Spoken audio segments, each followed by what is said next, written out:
بسم اللہ الرحمن الرحیم. ہدایت بھائی بہت بہت شکریہ. آپ ماشاءاللہ ہمیشہ ہی بڑا اچھا انٹرویو کرتے ہیں.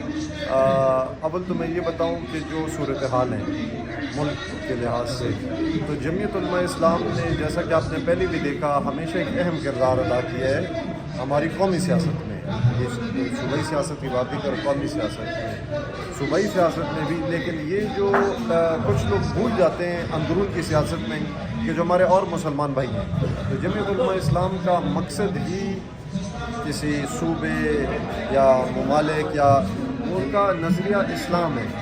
تو اسلام تو ہمارے باقی جتنے بھی اسلامی ممالک ہیں، ہمارے مسلمان بھائی ہیں، تو ساروں کے لیے الحمدللہ جمعیت ایک احساس رکھتا ہے. تو اس ہماری آپس میں اپنے اندرون دوڑ شوڑ میں ہم یہ بھول چکے ہیں کہ فلسطینی ابھی بھی دن دن کے 100 200 لوگ مر رہے ہیں، ان کو مارا جا رہا ہے بے دردی سے، اور ہم اپنی سیاست میں جو ہیں تو مصروف ہیں. تو یہ جو 8 دسمبر کو جو کانفرنس ہے اس کے حوالے سے ہماری یہ تنظیمی میٹنگ ہو رہے ہیں.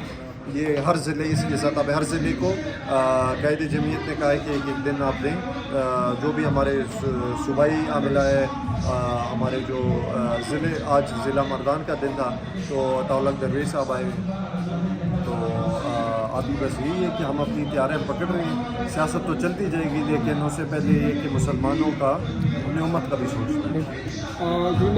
مرکزی صوبائی حکومت جو ہے وہ آپس میں جنگ مشت میں پھنسے ہوئے ہیں اور عوام کا وہ سوچتے نہیں. کیا سمجھتے ہیں ملک دھرن اور احتجاج کی سیاست کی طرف جا رہا ہے؟ غریب عوام کو پوچھتا نہیں ہے، مہنگائی ہے، لوگ خود کسی مجبور ہیں. کیا کہیں گے اس حوالے سے؟ میں یہ کہوں گا کہ پچھلے، آپ کو پتہ ہوگا کہ پچھلے بار یہ جو اکتوبر میں گئے تھے، 6 اکتوبر تک یا 8 اکتوبر تک، اس پہ صوبائی حکومت کا 60 کروڑ تقریباً لاگت آئی تھی. 60 کروڑ. اس کی نوٹیفیکیشن بھی باقاعدہ جاری ہوئی تھی کہ جو ان کے وہ کیٹرنگ پہ، ٹرانسپورٹیشن پہ، جو یہ سرکاری ملازمین کو لے کے گئے تھے ان پہ TADA وغیرہ جو دیا تھا.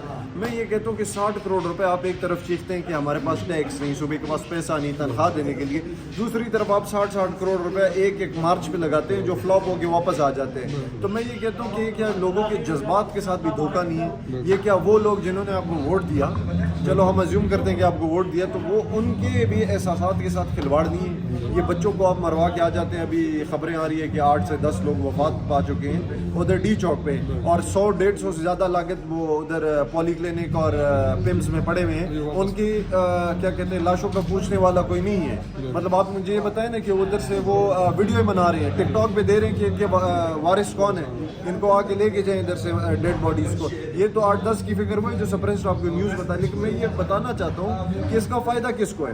کیا فائدہ ہوا؟ آپ کی لیڈرشپ ٹکتی نہیں ہے. تو کیا یہی ویژن تھا؟ یا تو یہ ایک ڈی سینٹرلائز موومنٹ چلے. ہم ان کو بتاتے ہیں کہ آپ نے اگر تنظیمی طور پہ اپنے آپ کو مضبوط کیا، آپ کیوں لیڈروں کو دیکھتے ہیں؟ ویسے ایک بات ہے، ہماری بچے مر رہے ہیں نا، میری بھائی مر رہے ہیں. مردان کے یہاں پہ لڑکے، ابھی خبریں آ رہی ہے کہ 3-4 بندے فوت پا چکے ہیں. تو اس کو مطلب اس کا کیا توق بنتی ہے؟ مطلب آپ کی سرکاری ملازمین پکڑے جاتے، گاڑیاں توڑ دی جاتی ہیں اپنی سرکاری اہلکاروں کے ہاتھوں، سیکیورٹی فورسز وغیرہ کے ہاتھوں. تو میں یہ کہتا ہوں کہ دیکھیں یہ جو جھڑپیں ہیں، آپ کے پاس کلیئر کٹ کوئی مینڈیٹ یا طریقہ نہیں. آپ ٹیبل پہ بیٹھے ترتیب سے کریں. آپ چڑھائیاں وغیرہ کرتے ہیں اور آپ کی اندر کی سینٹرل لیڈرشپ ڈیفائن نہیں ہے، جو آپ کو یہ نہیں پتا کہ ہم کس کی بات سنیں. سر میں آپ نے کہا سرکاری وسائل، چونکہ ہمارے ہاں بھی وزیر خوراک نے بڑے بڑے بل بورڈ بنے ہوئے ہیں. یہ مرکز کو یا مسلم کو بھی سرکاری خزانے پہ بوجھ اور اشتہارات. اور آج آپ دیکھیں گے مردان وزیر خوراک نے سرکاری وسائل سے بل بورڈ بنائے. تو آپ کیا کہیں گے غریب عوام کے پیسے سے بل بورڈ بنانا اور یہ خرچ کرنا؟ مطلب یہ دیکھیں کہ انہوں نے صرف بل بورڈ ہی نہیں بنائے. مطلب میں آپ کو جس طرح بتا رہا ہوں، آپ کی جتنے یہ ہیوی مشینری کی یہ ٹھیکے پہ جاتی ہے، ٹھیک ہو گیا. آپ کے کیٹرنگ سروسز آتے ہیں جو ان کو کیٹر کرنے کے لیے، جو منسٹرز اور MPAs اور VIPs جاتے ہیں، جو سرکاری اہلکار جاتے ہیں ان کے لیے ڈفرینٹ. وہ آپ تو صرف وہ مارچ دیکھ رہے ہیں نا، آپ پیچھے سے وسائل نہیں دیکھ رہے کہ اس چیز کو لاجسٹکس کتنی سپورٹ کری ہے. تو کروڑوں روپے کی لاگت سے اب اس چیز کے اوپر تو کوئی ڈیلیبریٹ نہیں کرتا کہ میں جو سرکاری مشینری لے کے جا رہا ہوں یہ میں لے کے جا رہا ہوں 15-20 ہزار روپے فی گھنٹہ، یہ میں لے کے جا رہا ہوں 1.5-2 لاکھ روپے گھنٹہ. مطلب آپ یہ وہ تو اب ان چیزیں کا ایک باقاعدہ آڈٹ ہونا چاہیے. یہ بھی تو ایک کھلواڑ ہے، یہ بھی تو ایک جھوٹ ہے، یہ بھی تو ایک فراڈ ہے.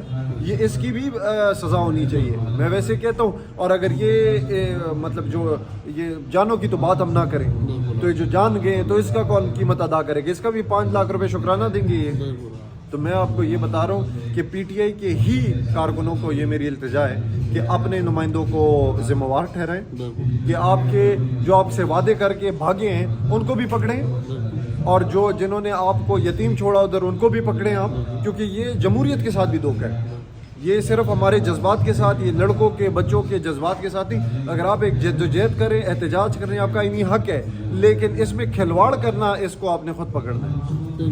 ٹھیک ہے جی، مہربانی.